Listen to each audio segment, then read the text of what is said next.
The Lost in Time series aims to focus on games from the past that have been forgotten about for one reason or another.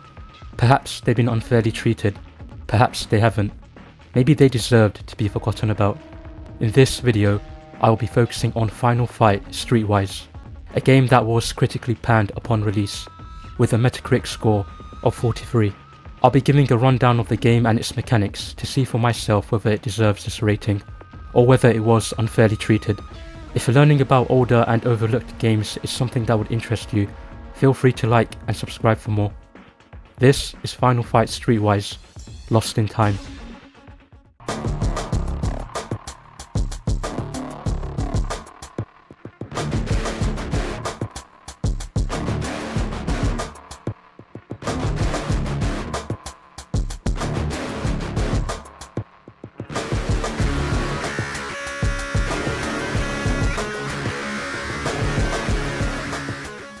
Final Fight Streetwise was released in 2006, developed and published by Capcom. It serves as the 6th installment of the Final Fight series, the beloved arcade beat-em-up games which take place in the Street Fighter universe. Now I'm just going to be honest with you, I haven't played much of the older Final Fight games because they were made way before my time, so my opinions will be focused on Final Fight Streetwise as its own entity, so there won't be many comparisons here to the older games.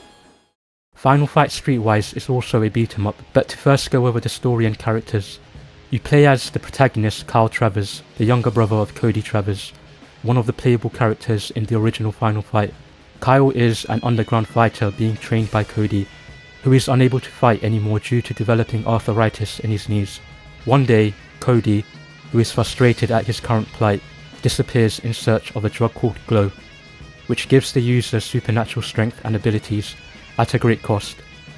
So Kyle heads out to search for Cody, finding leads along the way, meeting a variety of people, some of which are returning characters from the older Final Fight games, such as Guy and Hagar. It's a pretty standard story, but I did love the whole aesthetic it gave off.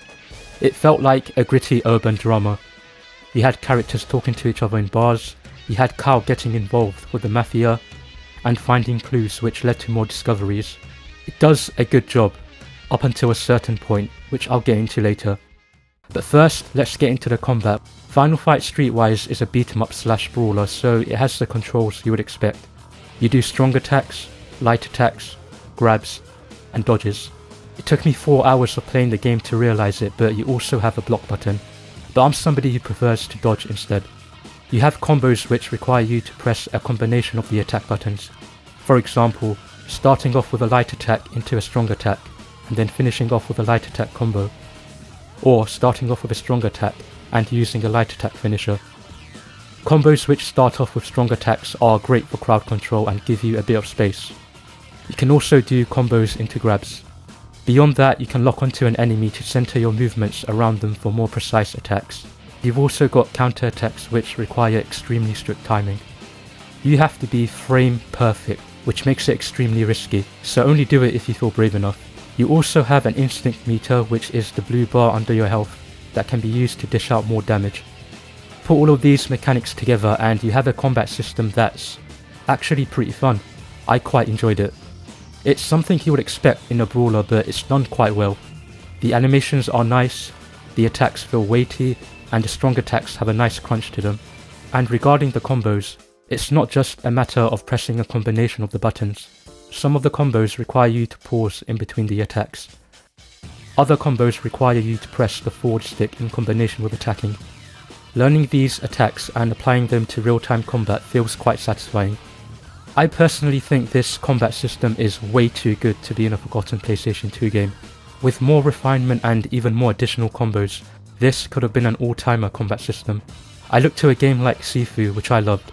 The combat in that game is amazing, and I think Final Fight could have reached this level if Capcom continued to make these games, improving and refining the combat with each new release.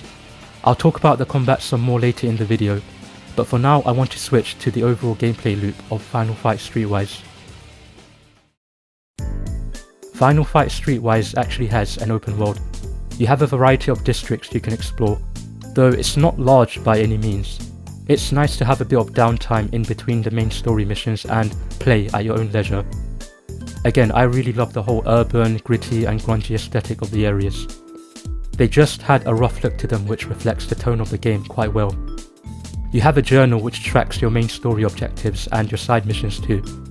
You can also keep track of all the skills you've learned as well as your overall stats, which show how many missions you've completed, and your reputation in each area, which can be improved by completing side missions and underground fights, which I'll get to later. You also have a music player which includes a variety of licensed tracks, and the set list is completely up my alley. You've got a combination of classic hip hop tracks and new metal tracks, and even just straight up melodic death metal. Playing these tracks while fighting gets me extremely pumped. Hearing a metal riff while just pummeling enemies is unmatched. It encourages me to go for a more high risk style of gameplay with a complete disregard for my safety. Why would I want to play it safe when Opeth is playing? But back to the open world. You have a variety of side missions in each area which you can do in exchange for money, and the money can be used to buy items, weapons, new moves or even new music. I'm not gonna lie, the side missions were surprisingly varied. You've got the usual side missions which involve going somewhere and beating people up. But you've also got other side missions which involve an insane amount of mini-games, which I found to be a nice change of pace. You can play darts, take part in arm wrestling, destroy cars, play a card guessing game, play a target shooting game, destroy trash cans, a mini-game where you kill a bunch of cockroaches, I don't know. And then there's this mini-game. This minigame was the bane of my existence. I am still pissed off just thinking about it. Let me talk about it for a second. This minigame involves you rearranging the squares so it matches the image on the right. The problem is that you can only move one tile into one space, nothing else. I sat there for 30-40 minutes, literally 30-40 minutes, just moving these squares around with no end in sight while my brain was getting fried. I was getting increasingly more frustrated with each minute. Maybe a puzzle like this is easier for some of you geniuses out there, but I'm not one of those people. It takes a lot to rage bait me, so if you want to piss me off, just make me do one of these and I will hunt you down. Daddy, chill. I'm not even joking, wait, what the fuck? What in the fuck is that? Eventually, somehow, some way, I managed to complete it. And all I got was $100. Was it worth it? Absolutely not. Did I enjoy it? Absolutely not. Oh hey, there's a woman who needs help. Let me see what she needs. Son of a bit.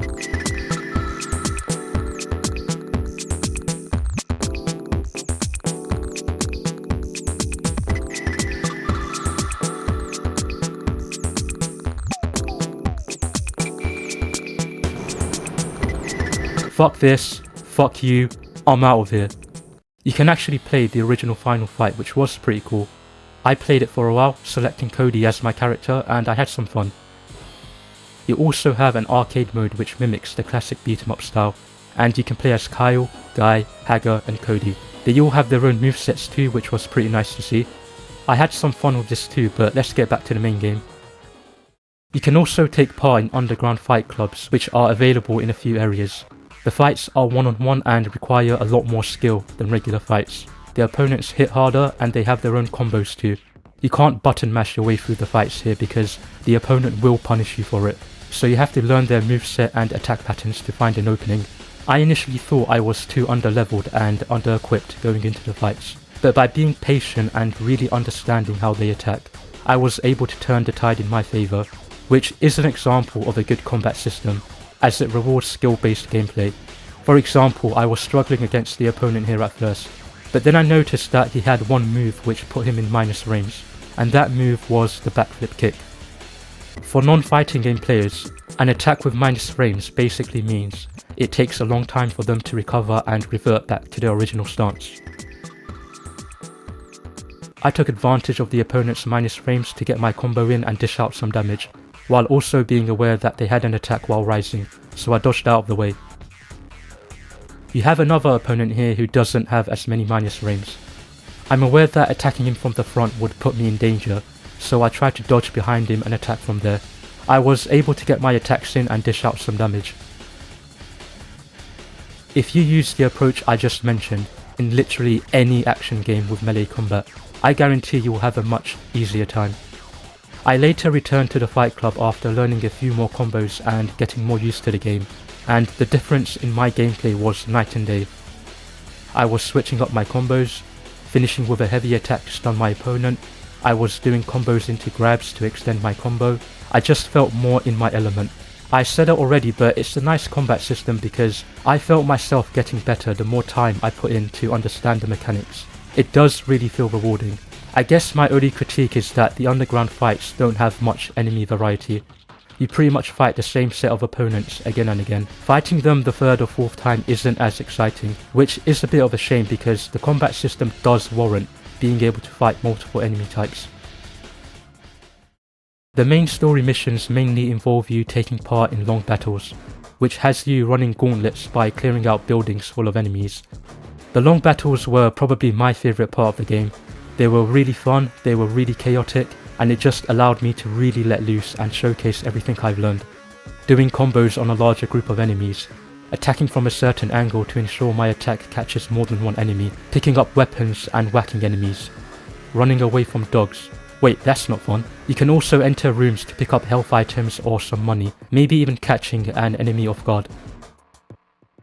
Some long battles even had certain gimmicks. For example, there was one mission where I had to escape a burning building with Guy, one of the characters from the original Final Fight. I had a time limit, so I had to make things quick.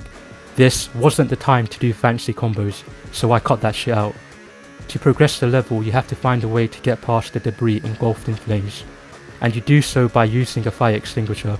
Putting out the flames does take some time, so I had to make sure the enemies were cleared out, because you automatically lock onto them. I had Guy backing me up too, so it was easier to manage.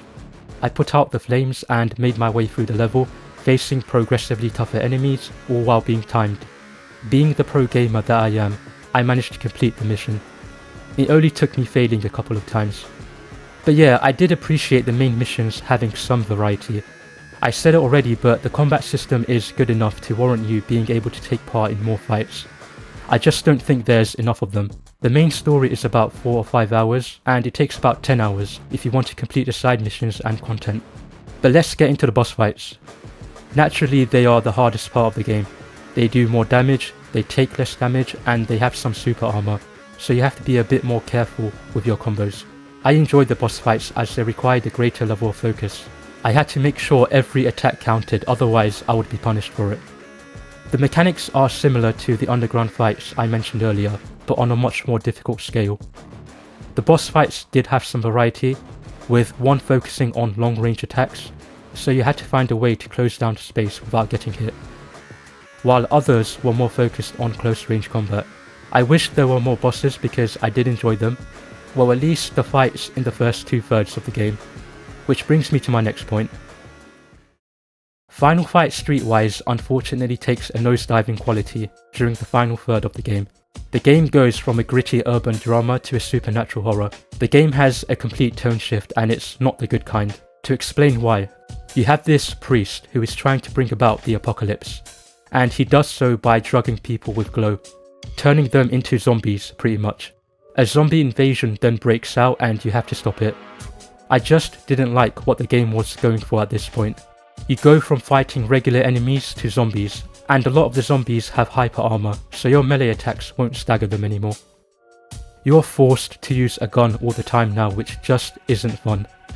It feels like a betrayal of the game's structure and mechanics. All the combos I've learned up to this point are just useless now. You then have a boss rush towards the end of the game, where you fight enemies who have taken a higher dosage of glow, giving them supernatural strength. Again, the boss fights here just weren't as much fun because they tank all of your attacks. So the fight essentially boils down to hitting them once or twice and running away. It feels like a Dark Souls boss fight. I love Dark Souls. I've completed all of the Souls games multiple times, but this isn't the game to have a fight like this, so it felt out of place. I just felt disappointed considering how much I liked everything up to this point. This part of the game is only about 2 hours, so it's not that long. But it's a shame that the game doesn't manage to stick the landing. Despite the shortcomings I mentioned, do I think Final Fight Streetwise deserves a rating of 45? Absolutely not. I would put it somewhere around a 6 out of 10 or a 6.5 out of 10, which makes it an above average game for me. Let me know if you enjoyed the game or not if you did play it. Ignoring the last 2 hours of the game, I did enjoy my time with it. It was a pleasant surprise. The game clearly had a bit of heart to it and I felt it while playing. I loved the gritty and urban aesthetic of the game, and the combat system was extremely fun. A more refined version of the game, making it longer, adding more long battles and boss fights, fixing the endgame, would have easily made it a strong 8 out of 10. If Capcom kept releasing more Final Fight games, it would have given them a chance to keep improving and refining the game. I would have liked to see this combat system in a modern game like, can you imagine the potential? But unfortunately, I don't think we will ever see that future. The game was critically panned upon release, which led to Capcom Production Studio 8, the team behind the game, to close down. As a result, Final Fight was shelved, and if I'm being honest, I don't think we will ever see a new game in the franchise. Final Fight Streetwise may be a game that has been lost in time. In this channel, however, it's still remembered. Thank you for watching, feel free to subscribe, I'll catch you later.